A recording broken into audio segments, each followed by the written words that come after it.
Shalom, shalom. First and foremost, I'd like to give all praises, honor, glory, and worship to Yahweh, Bahashem, Yahweh Bahashem, Chakadash, Yahweh in the name of the Heavenly Father, Yahweh Shai being the name of the only begotten Son, and Chakadash being the name of the Holy Spirit. Right? Double honors to the elders and the apostles of Great Millstone. Greetings and salutations to you, Aki, that are pushing His word in truth and sincerity. This is Jacob from Great Millstone, Atlanta, with a quick Godspeed. All right, I want to do a Godspeed concerning, cherishing the brethren. Taking advantage of the brotherhood, not maliciously, but in the spirit of love and in the spirit of thanksgiving. And at the same time, being a brother, you have to hold yourself and your brother accountable. That's the part of having the love of Yahweh Shai. All right, because obviously, if you were to go off, you would want to be corrected. So on and so forth. If you are in need of something, you will want to be fed. You will want to be assisted. All right, and that is what we're supposed to do for the brothers, for the brotherhood. All right. So this is we're gonna start in the book of Proverbs. This is the book of Proverbs, chapter 27, verse 17. It says, "Iron sharpeneth iron, so a man sharpeneth the countenance of his friend." Right. And so what? That comes with rebuke. That comes with long suffering of doctrine. Questioning your acquaintances, questioning your friends on what the Hebrew, the different meticulous parts of the doctrine that we need to have in understanding. If we see our friend or our brother, his friend really means brother. If we see somebody going off for something that can be corrected or enhanced, we lend a hand to make this body perfect. Because remember, it's not about us individually, but about us as an entirety. King Solomon himself said, "Go to the way of the ant, thou sluggard, and follow his ways." Well, what are ants known for? They're known for being militant and being selfless. All right, so ants are in order, but at the same time, their life is for the life of the colony. It's for the life of the kingdom, not for their individual selves, man. They're willing to sacrifice themselves for the greater good of the entirety of the family, and that's supposed to be our attitude in this life, in this truth, in this ministry. All right, going back to the term minister or ministry, which means what? Servant or servitude. All right. So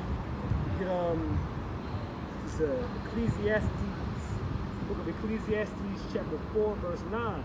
It says, "Two are better than one, because they have a good reward for their labor." Right. Verse 10.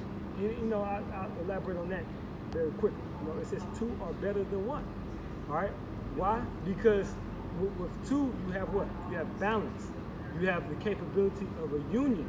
All right. Matter of fact, oh my goodness, I must just thought of it through the Spirit, which is one of my favorite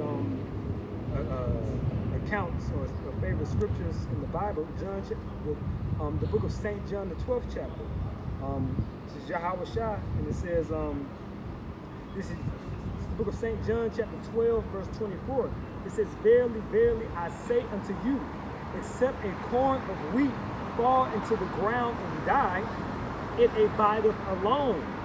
But if it die," meaning if it's sacrificed, all right, what? "It bringeth forth much fruit."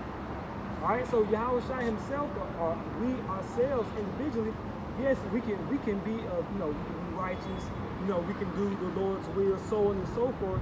But if we don't make necessary sacrifice, and if we don't,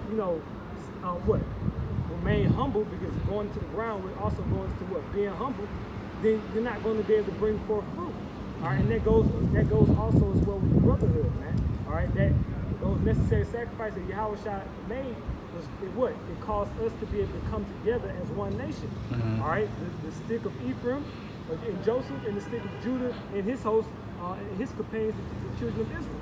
All that came by what? The sacrifice of Yahweh Shai, which is what? Better. Two is better than one.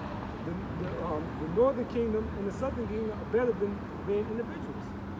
So on and so forth. All right, it's a principle. All right, but I'm going to go back to the book of Sirach, or excuse me, not Sirach, Ecclesiastes. All right, the 9th chapter, in the fourth chapter. It's Ecclesiastes chapter 4, verse. We'll start at verse 10. All right. So this is Ecclesiastes chapter 4, verse 10. It says, "For if they fall, the one will lift up his fellow." Right. You know. And so, if we fall, or if we have a shortcoming in this truth, in this ministry, in life, if you have a brother, a sturdy brother, then what? That brother can lend a hand. That brother can help you out, you know, whether it be, financial, spiritual, physical, whatever is necessary to bring forth this kingdom, man. But that's what this thing about is about. Establishing the Davidic theocracy of Yahweh Bashim Yahushua. All right? The kingdom of heaven. All right? It says, "But woe to him that is alone when he falleth, for he hath not another to help him up." Right. So that's why it's important to be a good brother. All right. If you see a brother is in need of assistance, it is your duty and your obligation to tend to those necessities. All right, according to the proportion that the Lord has granted you. You know, that's what this thing of ours is about. All right, fellowship. All right, the body of Yahushua. Ecclesiastes, the church is not a building, but it's the body. Remember, Yahushua said, "If the kingdom of heaven cometh not with observation, they will neither say lo here or lo there, but the kingdom of heaven is within you." All right, and so that's how we're supposed to abide and maintain ourselves, man. All right, and, let's see here. Finish it off in Peter's. Let's see here. Matter of fact, go to Ezekiel. I'm really just going through the spirit on this thing. It's the book of Ezekiel. We're going to go to the 37th chapter. All right. Ezekiel chapter 37. Let's start at verse.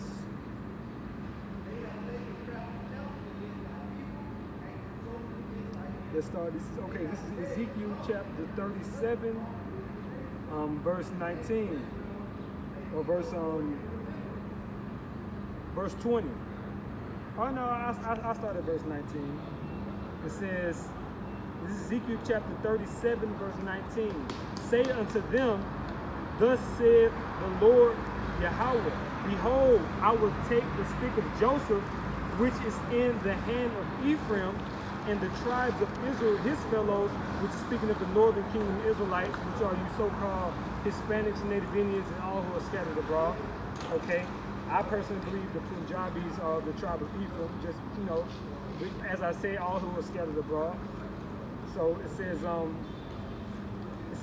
"In the tribes of Israel, his fellows," and I'm gonna start there from the top. It says, "Say unto them, Thus saith the Lord Yahweh, Behold, I will take the stick of Joseph, which is in the hand of Ephraim, and the tribes of Israel, his fellows, and will put them with him, even with the stick of Judah, and will make them one stick, and they shall be one in mine hand."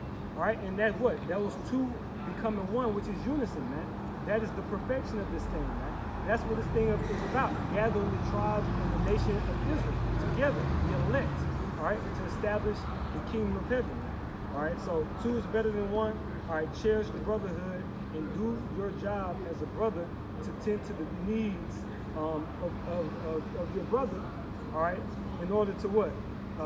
So for us to move forward, man, through the Spirit. So we give all praise unto Yahweh, by Hashem, Yahushua, by Hashem, Chakadash. Shalom.